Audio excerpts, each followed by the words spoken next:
be aware of the challenges we had to go over the past couple of years or so. The magnitude of the events were such that it merited our utmost attention and efforts. Any delay on our part would have significantly dented and altered the overall fabric of our business. We had to discontinue our earnings call since Q4 FY19, as some statements from previous conference calls were misquoted in the proceedings before the US DOC, and we didn't want any statements from the earning calls to be misquoted and misrepresented in the US proceedings further. Our intent is always to keep our stakeholders abreast of key developments, and we will endeavor to continue to do so. Let me quickly take you through the consolidated financial performance for the quarter. Starting with the top line, revenue from operations for the quarter stood at 92 crores as against 89 crores generated in the corresponding quarter last year, a growth of about 3.45%. While on annual basis, the same stood at 295 crores as against 394 crores reported during FY20, lower by 25%. EBITDA for the quarter stood at 22 crores as against 28 crores garnered during Q4 FY20, lower by 21%. While on annual basis, the same stood at 88 crores as against 136 crores generated during FY20, lower by about 35%. During the quarter, Pokhara Engineered Stone Limited incurred a one-time inventory write-down of 462.15 lakhs on finished goods to cover risks arising from slow-moving items, discontinued products, excess inventories, and net realizable value lower than the cost. Further, during the quarter, in accordance with Section 135 of the Companies Act 2013, the group provided 6.10 crore towards CSR expenses. Now, moving on to the bottom line, PAT for the quarter stood at 4 crores as against 3 crores reported during the Q4 FY20, higher by 19%. While on annual basis, the same stood at 28 crores as against 71 crores garnered during FY20, lower by about 60%. As you all are aware, a large part of the revenue and profitability growth was driven by quartz business. Granite and apparel business continue to face challenges, as can be seen by the segmental performance reported by us. Now, moving on to quartz, while the past year has been quite challenging for the business, we believe that the worst is relatively over and we should see gradual pickup in the business over the coming quarters. A big positive for the business has been the commissioning of the new state-of-the-art facility in Telangana. The new facility is equipped with the most advanced beton stone technologies from Italy and is spread over 160,000 square meters and has a built-up area of approximately 60,000 square meters. It's a smart factory with several robots and rather high level of process automation for supporting a wide range of Industry 4.0 applications. It will more than double our production capacity, and it will be used mainly for production of super jumbo size slabs, which measure 347 into 201 centimeter, and jumbo size slab 330 into 165 centimeter. The new unit is also equipped with a battery of multi-axis robots to produce exotic natural looking as well as studio designs, and is also powered by a whole new generation of fabrication equipment to ensure world-class quality with maximum speed and precision. Our new facility also supports our ambition for sustainable production, and we have equipped it with the highest possible energy efficiency across the production process. We have also installed new generation water treatment technology that will deliver significant water efficiency, with water waste being treated and reused on site to achieve zero liquid discharge. Further, energy efficient LED lights and new generation roofing system maximizes the daylight without compromising on the indoor environment. Additionally, we have also expanded our slab polishing operations at the Visakhapatnam facility by installing one of the most advanced slab trimming, calibration and polishing lines from Britain to make our operations and product more efficient, and commissioning of this line is expected during the first quarter of FY22. Operations of the new plant, when combined with the existing facility, will help us scale up our revenues and product mix over the coming years. Demand for quartz surface continues to remain steady given the innate nature of the product. We continue to witness good traction for our product both in domestic and international market. We are exclusive partners to IKEA for measurement, supply and installation of quartz worktop in India. We also have expanded our offerings in the recent time in Indian market, and we now, in addition to manufacturing quartz surfaces, also provide complete solution, that is from factory finished product to home installation service across India. The recent initiative has helped us to transform into a B2C player in India. While the demand side continues to be promising for the quartz business, we are still facing logistics challenge. The logistic impediments following the outbreak of COVID-19 continue to compound by shortage of shipping containers, higher ocean freights, and blank sailings. Given that large part of our business emanates from the international market, smooth functioning of the logistic channel becomes an important factor for us. We are hopeful that the situation will improve over next 2 quarters. To conclude, while CVD and AD imposition by the US Department of Commerce and Quads and pandemic outbreak did pull us back by a couple of years, business fundamentals remain strong and firm. Demand visibility remains steady. We are seeing good traction for our products both in domestic and international markets. Secondly, the commissioning of new plant will help us achieve improved product mix, throughput, and overall efficiencies. Shipping side challenges we believe will subside over a period of time and would help us accelerate sales momentum. That concludes my opening remarks. We can now start the Q&A session. Thank you very much. We will now begin the question and answer session. Anyone who wishes to ask a question may press star and 1 on their touchtone telephone. If you wish to remove yourself from the question queue, you may press star and 2. Participants are requested to use handsets while asking a question. Ladies and gentlemen, we will wait for a moment while the question queue assembles. Participants, you may press star and 1 to ask a question.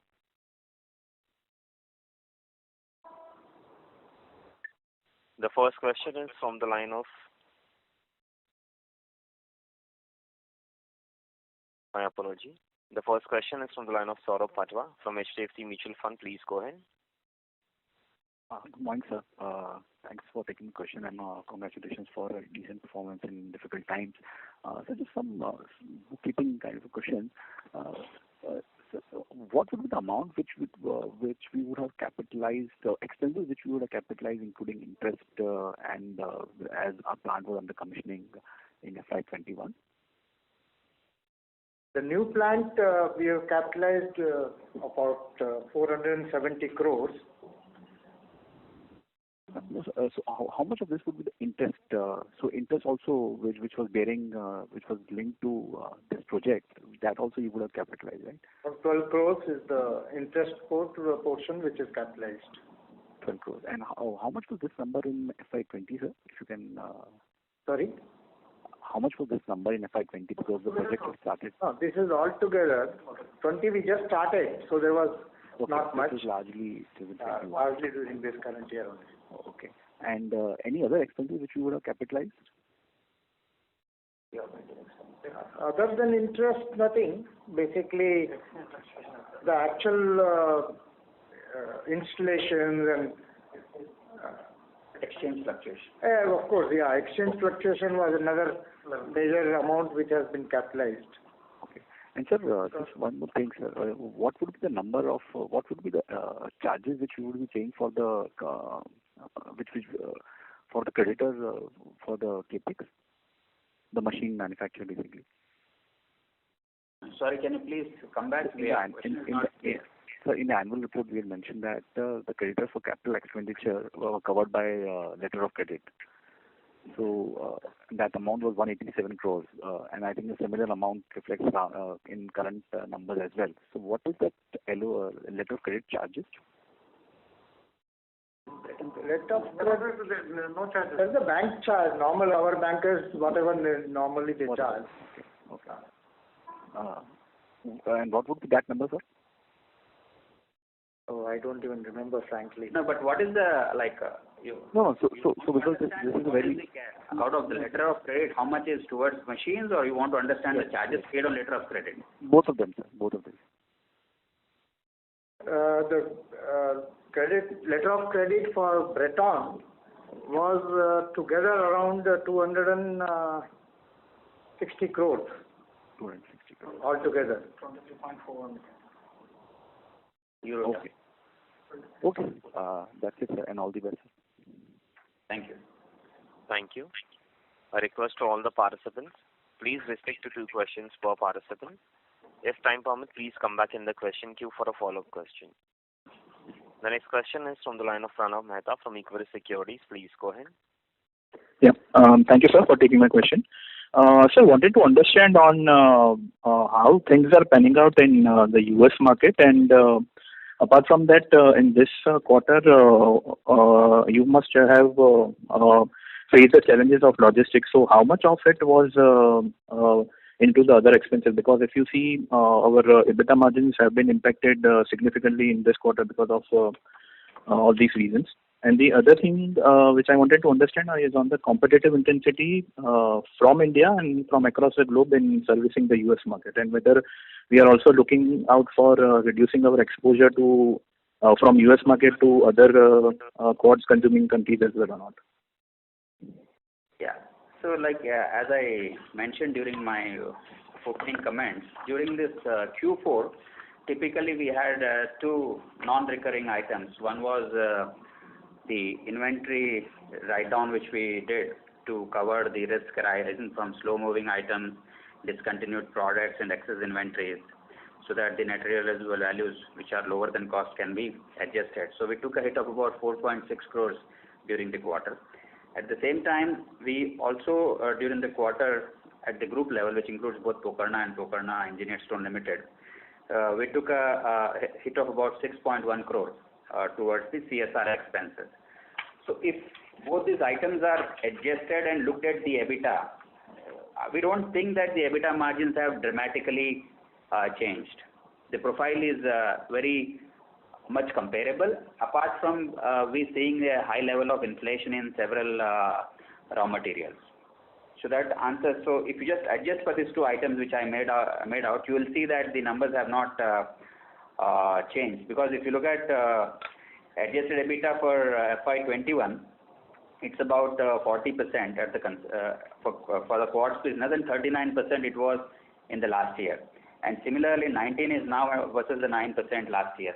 Now coming at the consolidated level, if you look at the adjusted EBITDA, for the year it is about 36% versus 32% of the previous year.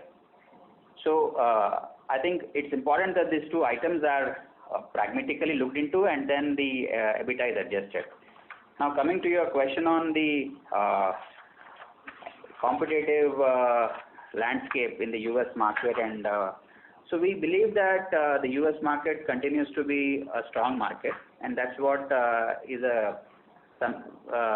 everybody from the industry also believes, including all the publicly traded enterprises.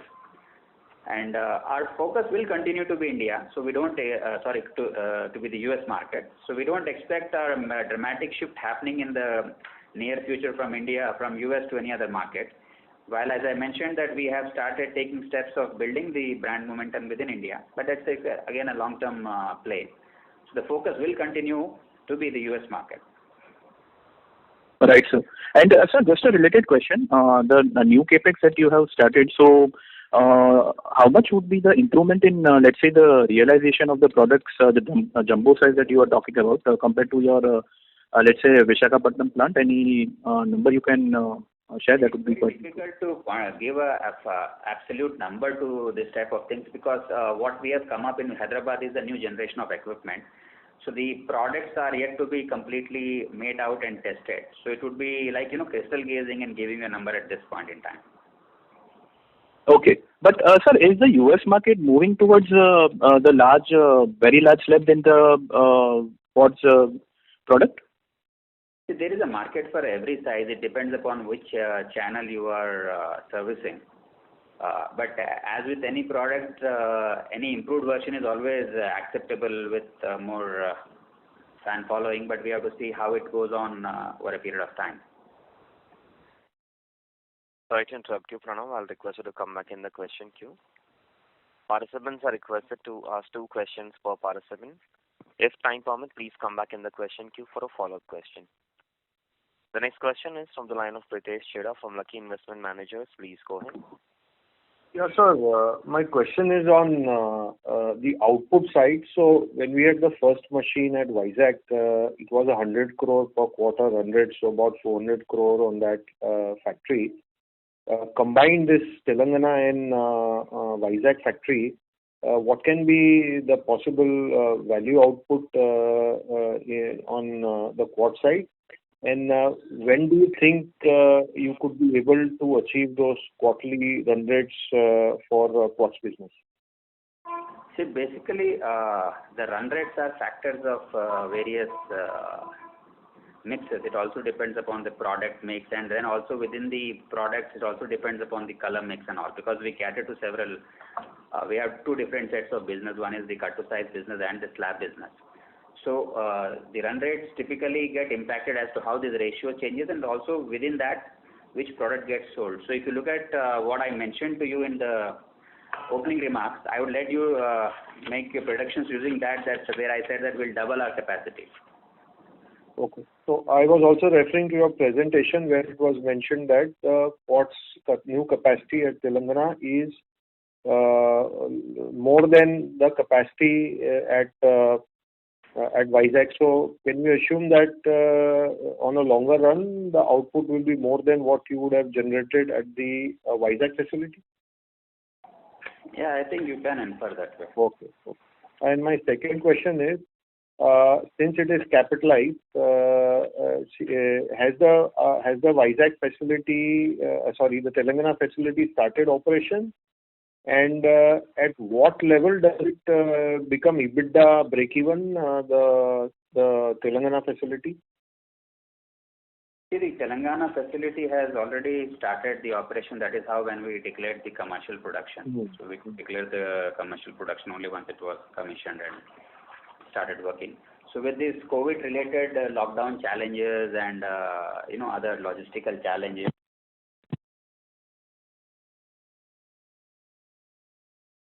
Hello? Sir, can you hear us? I can hear. I think management line is off. Ladies and gentlemen, please stay connected while we rejoin the management back to the call.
Ladies and gentlemen, thank you for your patience. We have the line for the management reconnected. So you may go ahead. Pritesh, may I request you to repeat your question once again for the management, please? Yeah, I was asking the EBITDA break-even level for the new system. Yeah, so at over 60% capacity utilization, we achieved that. Okay. And lastly, on the clarification on the debt side, sir. So I was confused between the letter of credit. So I think the letter of credit has to be outside the balance sheet, right? And you would have a certain debt on the balance sheet for the facility. If you could just clarify that.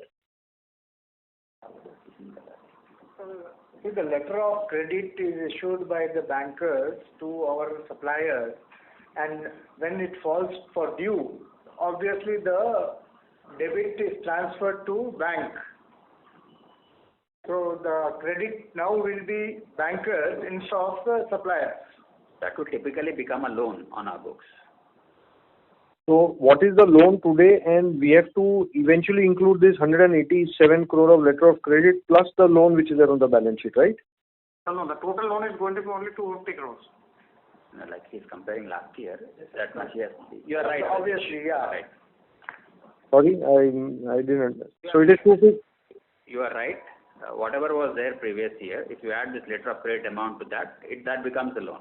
Okay. So the previous year, March 21 debt on the book is 250 crores. Hello? The new act. For the hello, yeah. No, company level debt, sir. What is the total company level debt on March 21 balance sheet? March 21.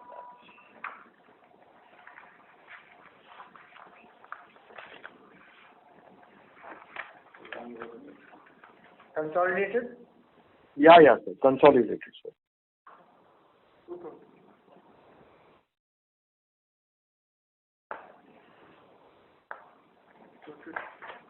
No, but the payments which are happening during this quarter will not be included in the March balance sheet, no? 226. As of March 21, 226. So it was 226 as on March 21, and I think you should add another 250 crores. This whole thing is being paid now, no? No, 160. Out of that, 80 is less, no? 104 is already covered. So 104 means out of 250, another 146. 146 add to 226. Okay. So your total debt, including letter of credit, is 372 crores. Yeah. Okay. Thank you very much, sir. Thank you. Thank you very much. Yeah, the total debt. Yeah. Thank you.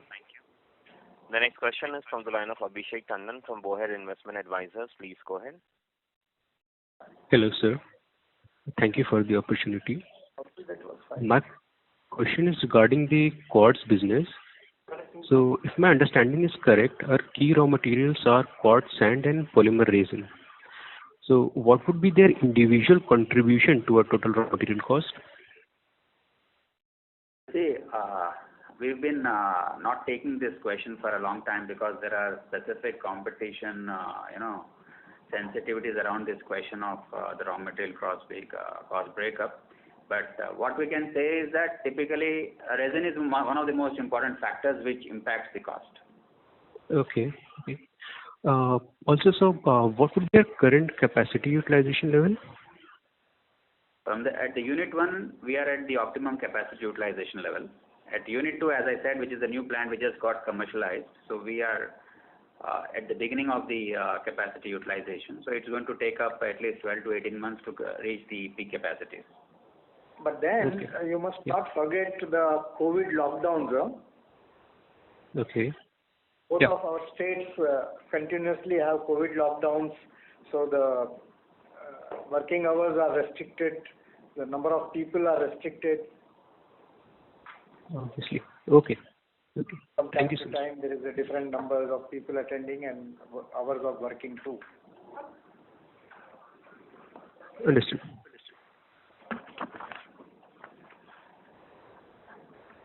Abhishek, do you have any follow-up question? No, that was it. Thank you. Thank you. The next question is from the line of Jigar Mistry from Buoyant Capital. Please go ahead. Yes, good morning. Thank you for taking my question. Sir, I had... Jigar, sorry to interrupt you. Your voice is not coming so clear. Is this better? Little bit. Can I request you to speak a little louder? Is this better? Yes, go ahead. Yeah, please go ahead. All right. Sir, a couple of questions from my side. One is that, the sort of imports into the US from India has more or less completely recovered in 2H CY20, right? The calendar 2020, second half June to December. But Pokerna's revenues are still to sort of catch up. Would you entirely place it on the availability or rather the inavailability of logistics channels? Sorry, your question. Can you please come a little louder and clearer? So my question is that the exports of quartz from India to US has fully recovered by the second half of calendar 2020, right? Whereas Pokerna's revenues were still below their peak run rate. Would you attribute this entirely to the inavailability of logistics? Yeah, I don't know from how do you make the statement that the quartz exports recovered because they I think that USGS publishes the data, sir. No, that you have to look at it in a very pragmatic way, because just looking at the absolute number doesn't make sense, because you should also compare how many exporters were there in the corresponding previous period to understand what is the recoverability percentage. Now coming to your question, while the Quartz restarted into the US, the pandemic has still not gone out. So there has been quarter-on-quarter improvement, if you see. So in spite of all the COVID-related challenges, we are coming back to the numbers which are closer to the numbers which we usually achieve. So it is because of predominantly the COVID-related challenges, and added to that was the logistical impediments which I mentioned in the opening remarks. So it's not completely to the shipping challenges. It is also to COVID plus shipping is what would be the right way to say that. And the third is more number of big players now in India. Obviously, the volumes, if you look at what was coming only from us, now is coming from maybe more than 75 people. Correct. There are 130 exporters, including third-party exporters. Understood. And sir, the second question was, Wilson Art, which is one of the largest customers for Pokerna, as I understand. They acquired a company in Eastern Europe, Technistone, which has about 1 million square feet in capacity. Now, how big is this client for us, and would them acquiring this new company, would it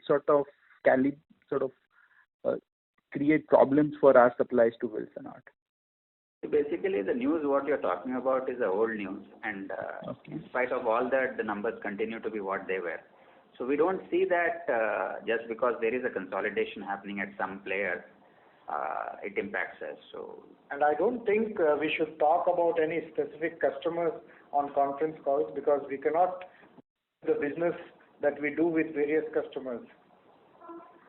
Right. No, that is true, sir. But I understand this is a large sort of Not only customer, no. We have various other customers. That's what I answered. That this is a old news. It's not a new news. And in spite of that, quarter-on-quarter performance has been stable and reasonable. So I don't see that makes any impact on us or on them. Understood, sir. Understood. Thank you so much. Thank you. The next question is from the line of Sachin Kasera from Swan Investment Managers. Please go ahead. Good afternoon, sir, and congrats for a good set of numbers in a very challenging environment.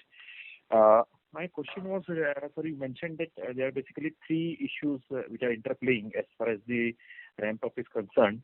One, you mentioned the production-related challenges because of COVID in India. Second was the logistics, and third is obviously demand-related issues also in the US. So next, how would you say between the three in terms of what is impacting the most and impacting the least as of now? And how do you see these issues, which of these you think easing out in the next 1-2 quarters, and which you think will take a little longer? Unfortunately, I don't think we can predict when the COVID will get over. We can only talk about our productivity, again subject to the COVID was not only in India, throughout the world, and especially US was the most affected. So let's hope for the best. Let's hope that we come out of this pandemic, and then our normal working resumes everywhere. So we are confident of the product and the customer network that we have, which can absorb the production that we are going to make. Sure. So second question was regarding this letter of credit. So when will this letter of credit get converted into a loan with the bank? Is there any date fixed for that, or any particular month when it will get converted? Most of it will be converted by this quarter end. Okay. It's already converted, I would say now, since we are almost in the fag end. Okay. So mostly it is all converted now. And would you be able to share what is the rate of interest we have to pay on this bank loan once it is converted?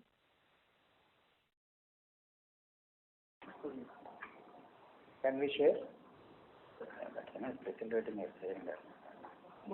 Percentage is coming in the loan now. Yeah. The rating is 6%. Thank you very much, sir. Thank you very much. The next question is from the line of Anish Shabalia from Banyan Capital Advisors. Please go ahead. Yeah. and thank you for the opportunity. Hope my voice is audible. Just wanted to understand. Sorry, but we Yeah. are unable to hear you properly. Is it audible now? A bit better. Yes, better than before. Okay. So thank you for the opportunity and good morning.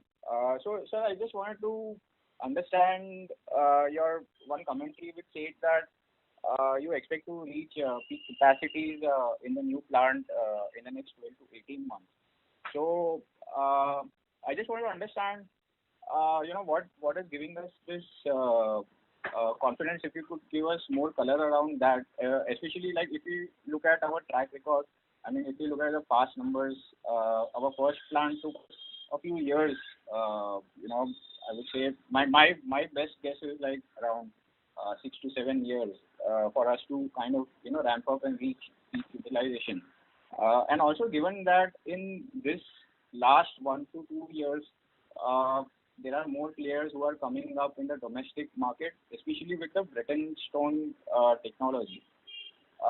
So the competitive intensity seems to be increasing while exporting from outside of from India.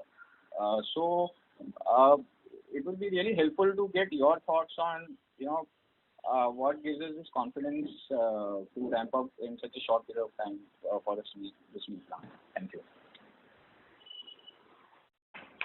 So basically, capacity ramp up is a function of various demand and the supply side, and also definitely the operational issues.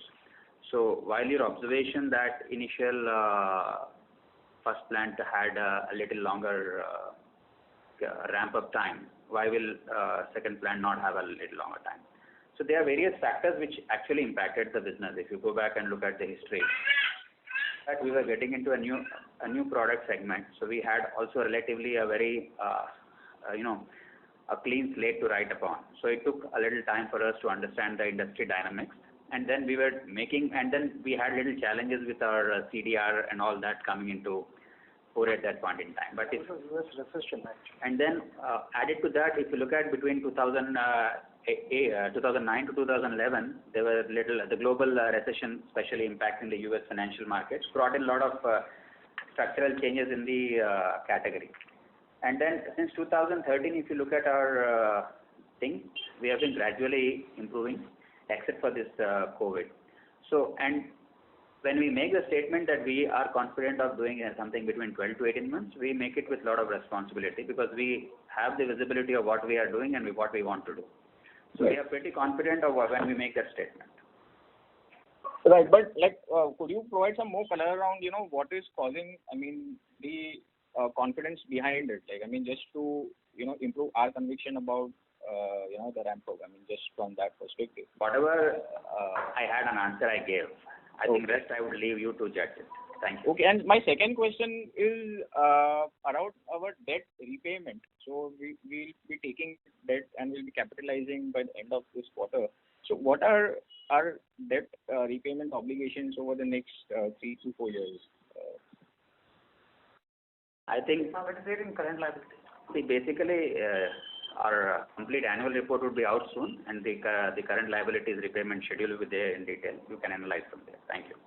Okay, fine. Thank you so much for your response. Thank you. The next question is from the line of Devang Patel from NAFA Asset Management. Please go ahead. Hi, sir. The increase in logistic costs that you mentioned earlier, could you mention what is the percentage increase and what kind of impact it has had on the margins? Basically, the logistic costs typically impact us on both the import side and the export side because we do also import certain raw material from different parts of the world. So if you look at the overall scenarios, the freight raises have been all the way down 300 to 400% also on certain specific trade lines. And on the export side, while we cover it and pass it on to the customer, on the import side it typically gets absorbed as a cost and we don't have the ability to pass it on. So it typically impacts about 1 to 1.5% on the margins. Both put together, that is the impact we've had. And this is a year-on-year comparison, you're saying? Yes. Okay, and quarter-on-quarter, has there been any change? The situation for last 9 months has been relatively same. Okay. And the CSR expenses of 6.1 crores, this would be cumulative for how many years? And what would be the amount for FY21? FY? Sorry? For the last year? What you see at the consolidated level is for the 5 years. And what was the second part of the question? So about 1.2 crores would be the spend for the last year within this, or that is additional? 6.1 includes 1.2 of the last year. Okay. That's all from my side. Thank you. Thank you very much. Ladies and gentlemen, the next question is from the line of Dixit Doshi from Whitestone Financial Advisors. Please go ahead. Yeah, thanks for the opportunity. The first question is regarding this new plant. So you mentioned that we are capitalizing around 470 crore. So whenever, let's say, over 2 years or 3 years, whenever we will hit the peak utilization, what kind of top line it can generate? So typically, we said that we are going to double the capacity. So I think the peak runs, whatever you have seen, you can see something closer to that. So if I see our FY19 and 20 performance, the quartz business peak sales is around 320 crore.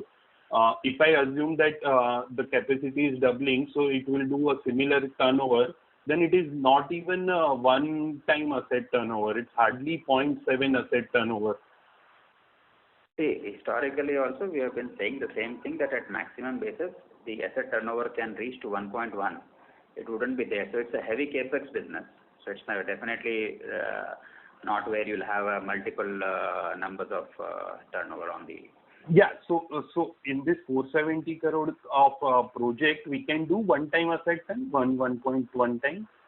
That's a best case scenario. That's the best case scenario. Okay. And you mentioned that at 60% we will be above break even. So it's at EBITDA level or PBT level? EBITDA we spoke about. Okay, EBITDA level. Okay. Now coming to the next question, sir. So the whatever products we will be selling to, mostly these new products will be sold to our existing customer, or we have to acquire the new customers since the products are different from the older plant. And for that, have we started, hiring the new sales team and all that? The product typically is same. It's not that we are changing the product. It is just that product gets little more beautiful, little more functional in terms of the outlook. So the customer base is going to be same, and also as with any business, we have to keep looking for the new customers to be added. So that process is on, and the work is going on that direction. Okay. And sir, in terms of employee cost and depreciation, so I assume that this new plant have a lot of robotics and all. So what kind of employee cost and depreciation will go up from FY21 level? Basically, employee cost is not really a very big cost in our overall working. Because most of our plants are fully automatized. Even while Visakhapatnam plant may not have the new generation of robots, but for that, rest all the operations are automatic. So we don't really are a heavy employee cost business. Depreciation will be there definitely with when the capitalization has happened. So that is definitely a number which would come onto the balance sheet in the end of the financial year. Of course, at the quarters also. Thank you very much. Sorry to interrupt you, Dixit Doshi. I'll request you to come back in the question queue. The next question is from the line of Varun Goenka from Nippon India Mutual Fund. Please go ahead. Yes, thank you for the opportunity, sir. Just two more industry-specific questions. One, during this whole chaos of U.S. regulations, this duty imposition, India had lost market share to Vietnam and Spain and all that. So how are we seeing this whole industry structure now in terms of both regaining market share? A lot of currency changes have happened. Brazilian currency had depreciated. So how is the U.S. importing from Brazil now? If you could, and concurrently there is a housing boom happening in U.S. Where there is shortage of inventory, a lot of lumber prices have gone up. If you could just give us a more top-down view of how the industry has maybe changed over the last 2 years, given so many moving parts? Yeah. So, with the uncertainty surrounding the imposition of CVD and AD duties on quartz from India, the buyers definitely had to look for some alternate channels. And then with Chinese duties being coming in and they moving some of their manufacturing facilities to other parts of the world. So when it happened on India, typically there was a relatively small time that the shift could happen to Vietnam and Philippines for that matter. So that was a time where, if you look at my opening remarks also, we mentioned that, due to COVID and due to this US DOC things, we are typically a couple of years behind our original target. So now, but with the things becoming more certain with India in terms of the cash deposit rates on the CVD and AD, the demand, if you look at the month-on-month or quarter-on-quarter shipment numbers, it seems to be gaining back the traction, point number one.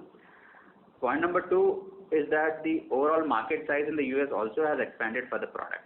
So it's not just that it was the same size which was consuming from a different market. Now even the penetration of the product, the acceptance level of the product also has expanded. So there is enough space for various geographies to get new shares and all old geographies to get back their lost share, I can say that. And then again, every country, every producer has certain specific inherent advantage which if they focus on and which they create a niche on, they can always improve. So I think US as a territory has a large potential, and we don't see that AD or CVD limitations caused during those intermediate period would be a deterrent for the future. And now coming to the Brazil question, Brazil typically is not one of the largest producers of quartz. They typically produce quartzite, which is a natural stone which is mined and processed. So quartzite being imported from Brazil because of the currency depreciation typically does not impact the engineered quartz side of the business.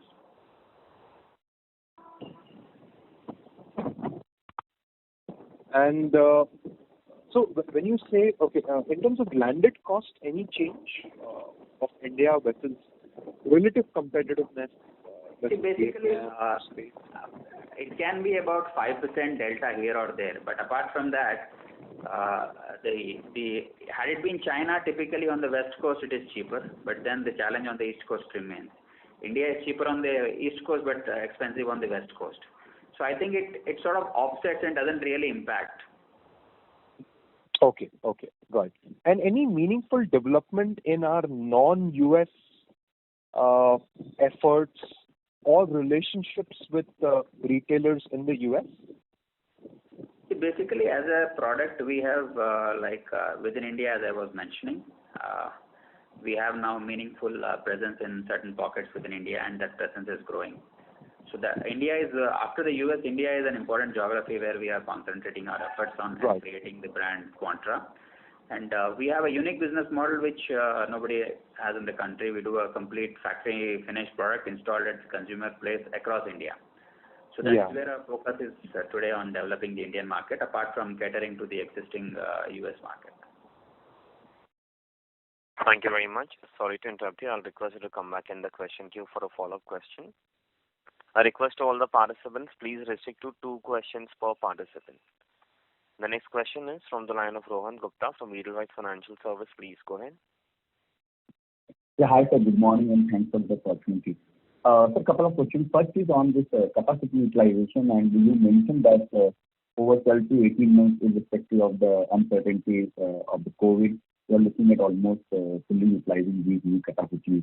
While you also mentioned that the focus will remain on the US market. So just wanted to understand, sir, in terms of the revenue growth visibility and the higher capacity utilization, is all coming from the US market export opportunities where you are entering into more contact with their dealers, or is it coming from the domestic market or any other market that you are experiencing? There has been a lot of echo in your sound, so while you're talking. So I believe that your question was about the capacity utilization and the strength we have to, maximize or comment on the capacity utilization. I think I just answered this question a little while ago, We have fair visibility of the U.S. market, and when we say that we are looking at ramping up capacity, of course, U.S. is definitely one of the important markets whose visibility is factored into that statement. Oh, okay. Sir, second question is on the new capacity margin. So you mentioned in the presentation that this is a large size quartz and the product is on a higher end. So can one expect that though your turnover may be similar to what your existing capacity offer, but the margin profile on these new capacities will be higher than the earlier one? See, I think I answered this question before as well, that the new robots and all that typically haven't been fully put into utilization because of the limited training. Italians had to go back because of the pandemic-related lockdown and all. So once we are able to completely achieve the outlooks using the new equipment what we have installed, we'll be able to better comment on how much improvement in the value realization will happen because of the additional investment in the robots and all. So today we have very limited visibility on improved realization because equipments are still not tested to the complete capabilities. So rather than production efficiency, I was talking more on the product realization, sir. Yeah, ultimately the production will only give the product realization. If I don't produce a better product, how can I get a better realization? That's what my point was. Okay, got it. Thank you, sir. Thanks a lot. Thank you. Thank you. The next question is from the line of Devendra Singhal from Kotak Mahindra Asset Management. Please go ahead. Yeah, hi, thanks for the opportunity. So my question was same, as previous one, in terms of when you basically would only be coming up on the realization part only in due course of time. So is it fair to assume that theoretically, if things all go well, then the capacity utilization could actually be higher than what you are looking at, let's say 100, 110, it could actually be 130, all depending on how the realization pan out to be? That was the first question. Basically, capacity utilized, there are different factors in this industry one has to be aware in terms of capacity. One is definitely the product mix as to what you are producing. When I say 130%, typically I may be producing a very large percentage of basic products or mid-range products. And when I say I'm doing about 80-85%, it can have a higher level of concentration of the products which are at a higher category of realization, and they also require a little more time to produce it. So typically, it's very difficult to predict which quarter you will have which products coming in. Sure. So it can be fluctuating between 85 to 100% is what we believe in reasonability. Sure. Thank you for that. Second, sir, you have had a pretty high margins in the past also. So, I mean, is there something to make us understand that, the margins could actually be lower than that, what you have been achieving in the past in your current facility? Is there a case for... There is margins to some extent are in our control, and beyond a certain extent they are out of our control.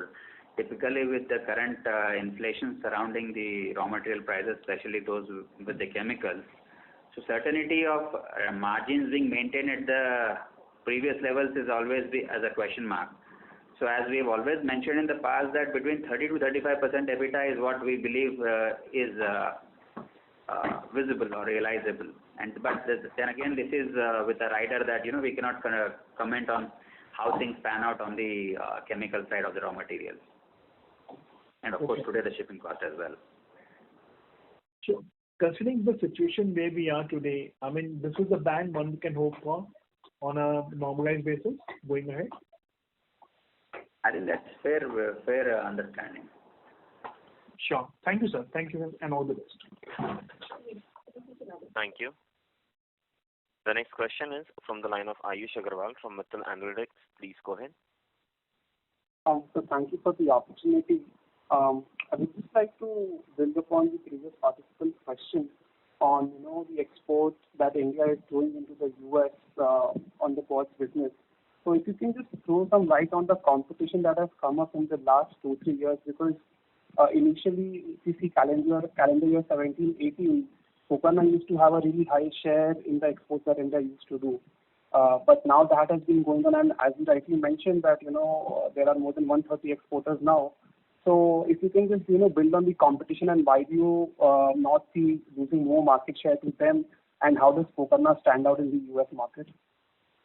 See, from the beginning, if you have been tracking us, we've always mentioned that we don't go beyond volumes. We are more of a realization focused company, margin focused company. So we don't compete with everyone who sells product out of India, and that's not our business model as well. So we are very select, we are very focused on what we want to do. Our products are well researched and are designed from time to time in line with the fashion and trend. And there's a product life cycle which we have, and at the moment we realize that the product is reaching to its life cycle, and we typically phase it out. So we don't focus on just increasing the volume. We rather maintain the volumes but increase the realization. That has been our business model from all the way. And we'll continue to focus on that. And competition see, today, in the past we were competing with China. The China volume came to India. So while you see that ये India में competition आया है, मेरे लिए वो China का माल India में बन रहा है. So it's not that I have my profile has significantly changed. So I was competing with Chinese in that market. Today I compete with our fellow Indians in the same US market. So we don't see that the competition intensity has dramatically changed. Right. That's really helpful. My second question is on the container issues. How have you seen that evolving, with time, and where do we stand currently regarding the container availability? See, today, East Coast on the US has relatively eased out. West Coast situation continues to be challenging. So you can say that 30-35% of the problems are solved, but still a large chunk of the problem is yet to be solved. Right. Okay. That's it from me. Thank you. Thank you. Thank you very much. The next question is from the line of Ashok Patel from Molecule Ventures. Please go ahead. Yeah, my first question is, out of the 470 crores of capex which we have done, how much is pertaining to Brick and Stone equipments?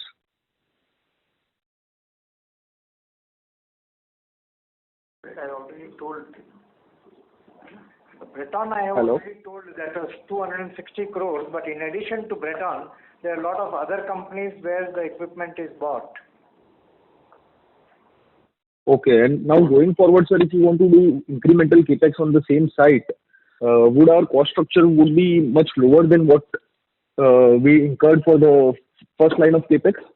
It all depends on what kind of expansion we do. And if you look at the whole project cost, from the time we bought the land and we constructed the building and the machines that we bought, there is a difference of almost 25% even today itself. But then, when we do expansion, it all depends on what additional equipment we are going to add. It is not going to be the replica of the same investment. So it will depend on what kind of expansion we are going to do. So very difficult to quantify today how much we will have to invest to expand. Sure. And sir, next question is that how is the traction and outlook with IKEA India and our branded sales? See, IKEA in India, again, if you track IKEA closely, they currently have only 2 stores, one in India and another is Mumbai, and the other stores are still, Hyderabad and Mumbai. The others are just coming up. So as IKEA expands within India, the traction will multiply. So far we have to just, follow what IKEA does. Okay. And sir, going forward, once the LOC gets classified into the borrowing, what would be our consolidated cost of debt for the firm? 672 is mentioned. The cost of debt, are you asking cost of debt? Yeah, sir. Yeah. Cost is the interest that we are paying to bank is 6%. Okay, and that won't change even once the LOC gets reclassified into the borrowings? No, we have taken foreign currency loan, and as we are net exporters, more or less 95% of our turnover comes from exports. So we have natural hedge. So we don't see any interest rates with a drastic change. Sure. And sir, my last question is that pertaining to the freight cost in Q4 FY20, can you please quantify how higher they were compared to the Q4 FY20 YOY? See, we just mentioned that in the previous discussion that we have both import and the export costs. export cost typically gets passed on, but the import cost, since they are more predominantly to our raw materials, will not be able to pass that on completely. So as I was mentioning in the previous discussions as well, that about 1 to 1.5% on the EBITDA margin gets impacted because of during this quarter because of the increased freights and all. Sure. That's all from my side, sir. All the best. Thank you. Thank you. The next question is from the line of Anil Jain from Equipassion Capital. Please go ahead. Hi, sir. I just have a bookkeeping question. As you mentioned that Telangana unit has already been capitalized in March 21. So can I know what is there as capital work in progress on 31st March 21? 64.8 crores? No, Hyderabad, nothing. More or less, whatever we have finished is all now petty things. I think about 2-3 crores. No, but on March balance sheet, it is showing 64.8 crores. That is what is showing. So what is there pending to be capitalized? Can you just throw light? Visakhapatnam facility. That is to what? Sorry? We are also doing expansion in Vizag. That what you see, the number is from the Visakhapatnam plant. Okay. What is that expansion for? Polishing line, trimming line, calibrating line. Okay. At existing plant. Yeah. Okay. And any other capex plan for the FY22? Right now, I don't think. Then it depends when we keep going forward. Okay. Thank you. That's it from me. Thank you very much. Ladies and gentlemen, that will be the last question for today. I will now hand the conference over to the management for closing comments. We thank you, and we pray all of us stay safe and be well, and look forward to interacting with you again in the future. Thank you. Thank you very much. On behalf of Pokarna Limited, that concludes this conference. Thank you for joining us. You may now disconnect your line. Thank you.